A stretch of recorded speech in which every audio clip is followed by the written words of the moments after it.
Wabarakatuh. Eh, kita ketemu lagi dalam pembelajaran pengelolaan bisnis retail. Bagaimana kabarnya hari ini, Nak? Ya, Ibu berharap kalian dalam keadaan sehat semuanya, tetap semangat ya. Pagi ini kita akan belajar mengenai KD 3.5, yaitu mengenai perilaku konsumen dalam bisnis retail. Ada baiknya sebelum kita melanjutkan, mari kita awali pagi hari ini dengan membaca basmalah. Bismillahirrahmanirrahim. Ya, tujuan pembelajaran. Setelah kalian belajar ini, diharapkan kalian mampu untuk mendefinisikan pengertian perilaku konsumen, menjelaskan manfaat, jenis, sifat, dan prinsip dasar perilaku konsumen. Kemudian menjelaskan motif belanja konsumen, kemudian menjelaskan aktivitas belanja, kemudian menjelaskan faktor-faktor yang mempengaruhi perilaku konsumen. Kemudian juga menjelaskan proses keputusan dalam pembelian konsumen. Ya. Ya. Apa aja sih topik dalam perilaku konsumen ini? Pertama, kita ada pengertian perilaku konsumen, kemudian manfaat mempelajari perilaku konsumen, kemudian ada tipe-tipe konsumen, prinsip dasar perilaku konsumen, perspektif perilaku konsumen, motivasi belanja, faktor penentu perilaku konsumen, pendekatan mengenal perilaku konsumen.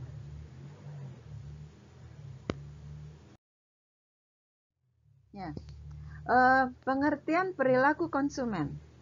Konsumen adalah setiap orang pemakai barang atau jasa, baik bagi kepentingan sendiri, keluarga, maupun pihak lain dengan maksud tidak untuk diperdagangkan kembali. Sedangkan perilaku konsumen merupakan hal-hal yang mendasari pengambilan keputusan konsumen dalam pembelian suatu produk.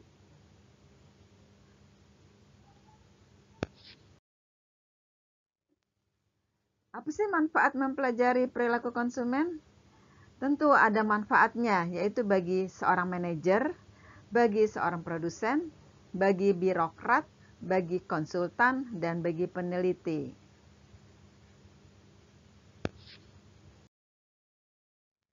Tipe-tipe konsumen. Di sini ada konsumen apatis, ada konsumen aktualisasi diri, ada konsumen analitis, konsumen penghubung, konsumen penyetir, ada konsumen yang senang bersosialisasi. Kemudian ada juga konsumen impulsif, dan terakhir adalah konsumen informatif.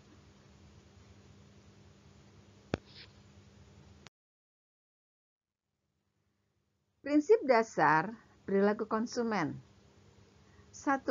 Pendapatan terbatas dan kelangkaan. Kemudian, konsumen mampu membedakan antara biaya dan manfaat. Konsistensi konsumen dalam memperkirakan manfaat yang tepat, distribusi antara suatu produk dan produk lainnya. Konsumen patuh pada hukum berkurangnya tambahan kepuasan bagi konsumen yang berlaku.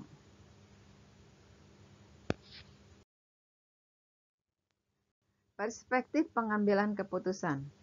Keputusan keterlibatan tinggi, keputusan keterlibatan rendah. Perspektif pengambilan keputusan atau decision making perspektif menggambarkan seorang konsumen sedang melakukan serangkaian langkah tertentu untuk melakukan pembelian. Langkah-langkah ini termasuk pengenalan masalah, evaluasi, alternatif, memilih, dan evaluasi pasca perolehan.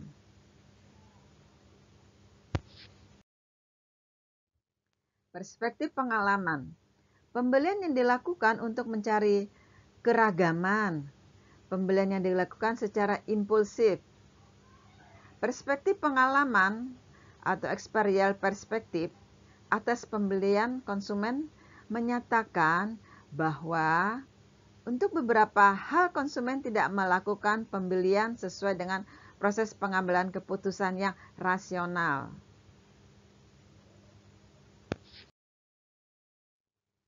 Sementara perspektif pengaruh pelaku, konsep diri aktual, kemudian ada konsep diri ideal, ada konsep diri sosial, ada konsep diri sosial ideal. Perspektif pengaruh pelaku mengasumsikan bahwa kekuatan lingkungan memaksa konsumen melakukan pembelian tanpa perhitungan terlebih dahulu, membangun perasaan kepercayaan terhadap suatu produk.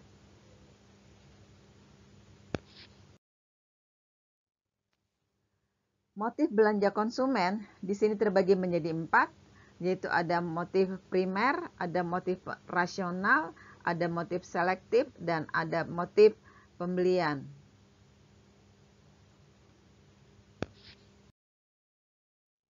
Ya, aktivitas belanja. Utilitarian shopping motivation, yaitu seseorang akan berbelanja jika orang tersebut merasa mendapatkan manfaat dari suatu produk yang diinginkannya. Motivasi ini didasarkan pada pemikiran yang benar-benar rasional dan objektif. Hedonic shopping motivation. Motivasi hedonis adalah motivasi konsumen untuk berbelanja yang didasarkan pada kesenangan tersendiri, sehingga tidak memperlihatkan manfaat dari produk yang dibeli. Motivasi ini didasarkan pada pemikiran yang subjektif atau emosional.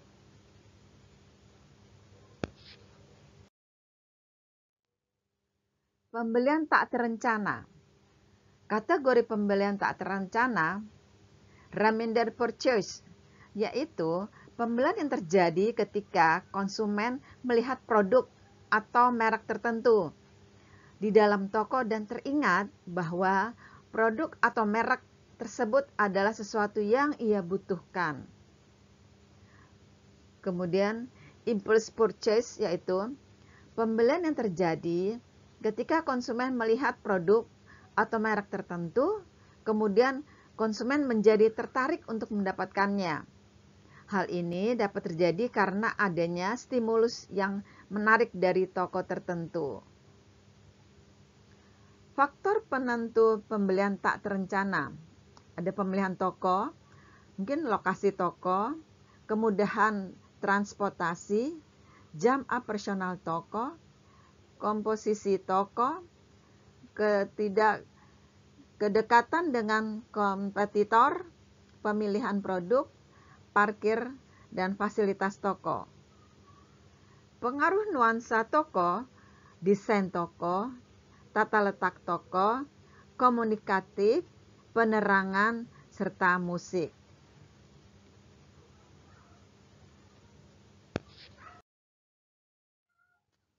Perilaku pembelian kompulsif, ada stimulusnya, kemudian ada pengalaman sosialnya, kemudian mengetahui tren terbaru, kemudian memberi pelayanan maksimal, status dan kepuasan.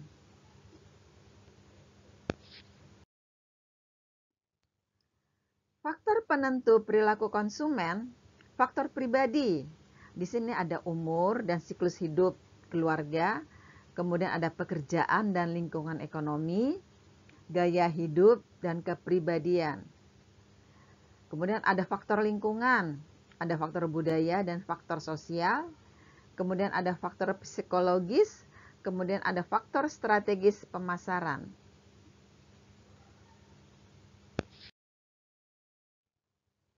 Pendekatan mengenal perilaku konsumen. Pendekatan nilai guna kardinal, di sana ada hukum Gosen 1 dan hukum Gosen 2. Kemudian ada pendekatan nilai guna ordinal.